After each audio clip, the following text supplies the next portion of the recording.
As you know, the screens are getting thinner and thinner, and that's a inhospitable place for creating great sound. So the sound coming with these wonderfully flat, beautiful screens has gotten worse and worse.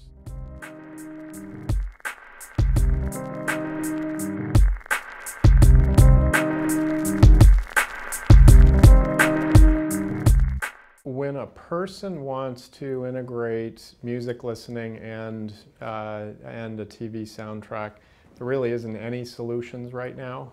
You're right, you can find a soundbar that acts as a Bluetooth receiver, but you know, if you walk out of the room with your phone in your pocket, the music turns off. You're certainly not going to run a music social party that way. It's just too risky. So I think what you're seeing is we've just really integrated music and home theater well. Everybody will do the same thing, but we're just the first one to do it well.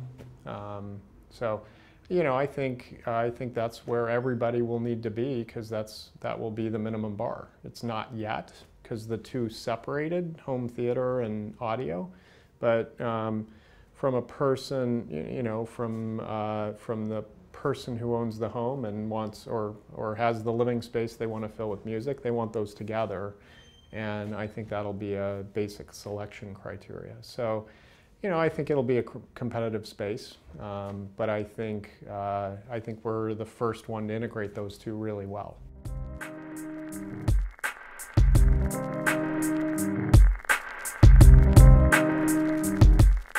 Home theater is a complicated space. We really didn't want to add a new remote. So, you know, if you check in with anybody that has a home theater receiver and music, the last thing they want is add another remote. So that was a constraint. We needed a way to have a very simple setup. And if you've looked at the back of a home theater receiver, there can be as many as 150 different connectors. That just wasn't going to work.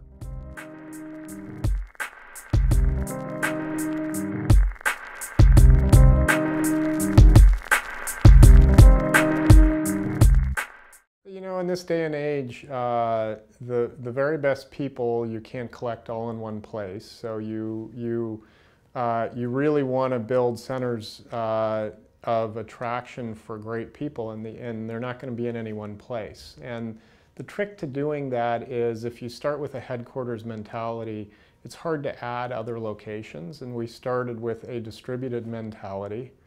And you know, we try and build on that culture rather than try and change the culture from a centralized, you know, to a distributed. And you know, it's not easy. It means almost every project you're going to be working on is with people that are remote, so you've got to really work on the tools and the processes around doing that. But once people start doing it, it's always better to work with a better person remotely than, you know, not as good a person right next to you. I mean, that's what our modern world is all about, right?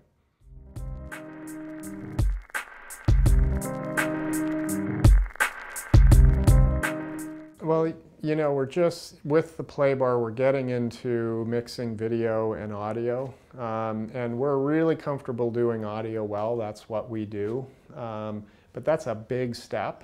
I think you'll watch the entire video industry get revolutionized as the TVs get truly smart. So that's going to be a lot of changes in the whole industry in the same kind of epic format in the smartphones have. I mean, who would have said Samsung and Apple are number 1 and 2 with 80% market share between the two of them, you know, 8 years ago? Well, I think 8 years from now, smart TVs will be a very different thing than they are today. And the trick is to make a audio system across the house that supports music and that evolution in video screens possible, and not a replacement cycle every 2 years. So we feel like we've got a lot of opportunity just in the few things we're doing, and we don't even do those well enough yet. So, you know, biting off the whole smart home, we have one little role to play in that, but it's plenty big enough for us. So.